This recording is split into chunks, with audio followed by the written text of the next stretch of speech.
What's up, 76ers fans? Chris here for Philly Sports Fire, covering more of the 76ers off-season. Before we get into the video, make sure you hit the subscribe button down below to keep an eye on for more 76ers content. Let's get right into it. 76ers are running it back.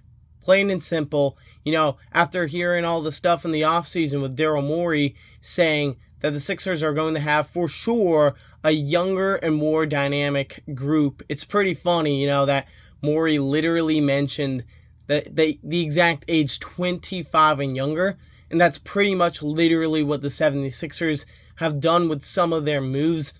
At the same time, their roster is looking very similar to what we just saw, which is not necessarily a bad thing, but there are some complications that come with it, some little issues that don't seem to have really been fixed.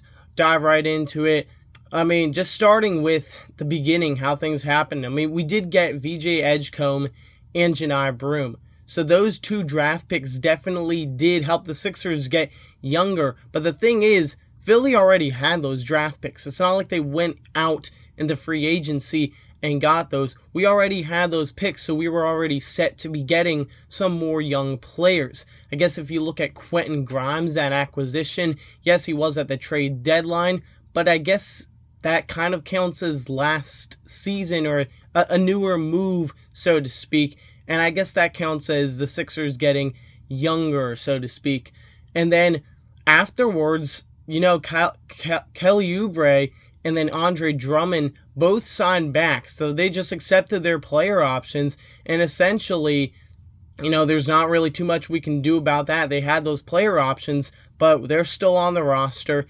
Then you had Eric Gordon declining his player option, which I thought he was going to sign back for sure. So I thought that, he wasn't going to be coming back. We had Yabusele did leave, and we did get Trent Watford, who is younger. But it does seem like, the Sixers, as they said, lowballed him. They weren't really offering him a big offer anyway. So or even offering him what he wanted. So they really didn't have too much of an option right there. So they pretty much were forced to go get another option. So yes, they got Trent and Watford, but after that, they go sign Eric Gordon. It's been a bit of time since then, and that's one veteran signing back, one guy that's older and coming towards the end of his legs in his NBA journey.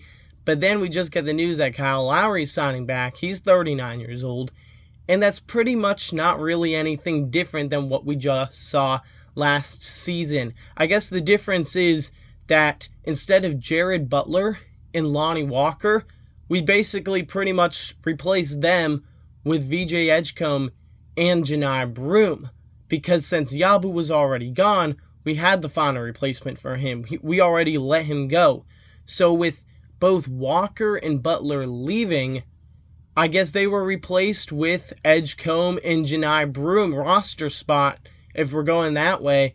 But I think what they could have done in another scenario was simply just hold on to Jared Butler and Lonnie Walker. Both of those players were not making big contracts. They were on some pretty team-friendly deals, but I guess the Sixers saved a bit of cap space by bringing back Eric Gordon and Kyle Lowry.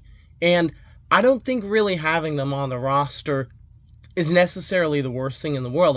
Every team has some veterans at some point. Even if you look at OKC, they're a really young team. They still have Kenrich Williams and Alex Caruso, who they traded for, but they're still a pretty young, dynamic team. The Sixers already had Joel Embiid, who's been to several playoff years. He's been here for many years, and Paul George, who's been around for about, 15 seasons or so. So they pretty much already had that veteran presence there. So I don't necessarily think they needed to get those players, but I think there's two things that it pretty much comes down to. If the Sixers get injuries, which we know that the injuries do come, but if, let's say, Tyrese Maxey, he's had some little injuries that come around at times, or VJ Edgecombe, he's a rookie, Jared McCain tore his ACL last year, you never know if these guys are going to be coming back just completely healthy. There could be some little bang-ups along the way, and so if those guards go down, or if some other players go down, we know Nick Nurse loves to run his multi-guard lineups. The thing is that Eric Gordon and Kyle Lowry then might be pretty much forced to play, or we're going to have to be running, short on guards, or we're going to maybe have to dive into the G League a bit. But they pretty much have to go to those players then if they have injuries that come up, which we know they will. So that's one thing. But the other thing is not even just injuries, because if you look at it as in, okay, the Sixers have some injuries that happen, and the deep bench comes in, that happens. That's how the NBA works. But if you look at what Nick Nurse has done, he has a very close relationship with Kyle Lowry. They've been like this big power duo for many years, and he really just does not let go of him. As we saw 2 years ago, he was starting him in playoff series against the New York Knicks. He was running in 30 plus minutes, and he really just couldn't do that. He was 37 years old, and so once the playoffs came, once it got further in the series, he just literally could not play anymore. So by then, he should have been a bench player, but Nurse was running him in the starting lineup like it was prime Kyle Lowry, even though that was many years back when he was on the Raptors. But then last season, they signed him back to 1 year, and he said, this is going to be my last season. What does he do? He stays, and Nick Nurse runs him. He runs Reggie Jackson, Eric Gordon, all in one lineup together.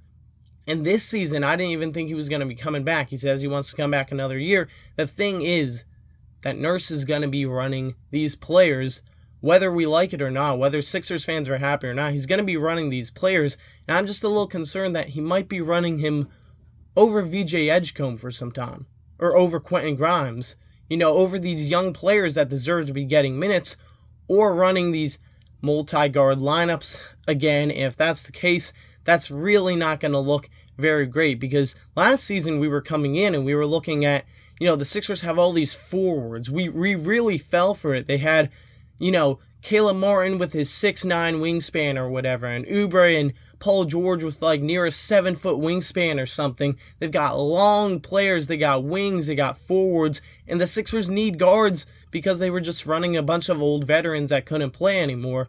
But now we're looking and we're saying the Sixers have a whole bunch of dynamic guards on their team. So having a few on the deep bench, I don't think that's a bad thing. And look, I really like Kyle Lowry. I think he's an excellent mentor. I think he's going to be very helpful. If we were looking at him playing the Udonis Haslem role, I don't see an issue with that at all. It's just the case of, it looks like Nick Nurse and Daryl Morey aren't always on the same page at times. Like, Morey makes these signings, and he might not be thinking that these players will get playing time, but Nick Nurse is the coach, not Daryl Morey.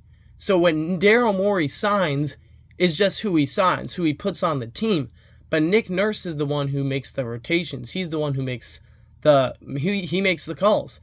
So if we're looking at that, I just see it as being a possibility of those players running some time. But those are just with the guards. When we're looking at the other spots on this team, we're looking at, Kelly Oubre Jr. He was starting last year, and it looks like he'll probably be starting again. The Sixers still are looking at a little bit of a hole with their starting power forward spot. I don't know if they'll necessarily even have a starting power forward. They might just run two small forwards together and see what they can do with it. But, and then you got Andre Drummond. He's back on. I know there were rumors about trying to trade him, but you got Drummond. He's back. Oubre's back. Gordon's back. Lowry's back.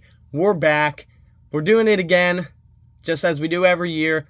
Let's run it back and see what happens. Morey gets pretty smart with that stuff. He'll make something really good that looks really good from the start. Looking at the draft particularly, he signed Jared McCain and Adem Bona. He drafted them last year. That was looking really good. Fans were getting super excited to see these guys. And then he brings back Andre Drummond and brings back Kelly Oubre. So that kind of overshadowed signing some of those old veterans because it looked like the rest of the team was already strong. So I'm looking into it with a little more careful eyes this year instead of, being like, oh, this is what we got. We're going to be good, because injuries are going to happen at times. And if that's the case, we're going to have to just be ready to see whatever happens. So that's pretty much all I got. Let me know what you guys think down in the comments below. What do you think of this offseason? How confident are you with these signings? Do you think it's really too much of an issue to bring some of those vets back, or do you think that honestly it's not going to really be too much of a problem? Do you think that Nurse is going to be running these guys, or he will actually run the young, dynamic group that Daryl Morey, our boss, was talking about? Appreciate y'all for tuning in. Make sure you hit the like button down below. Subscribe for more 76ers offseason content. Until next time, peace out, Philly. Let's go, Sixers. Let's run it back again.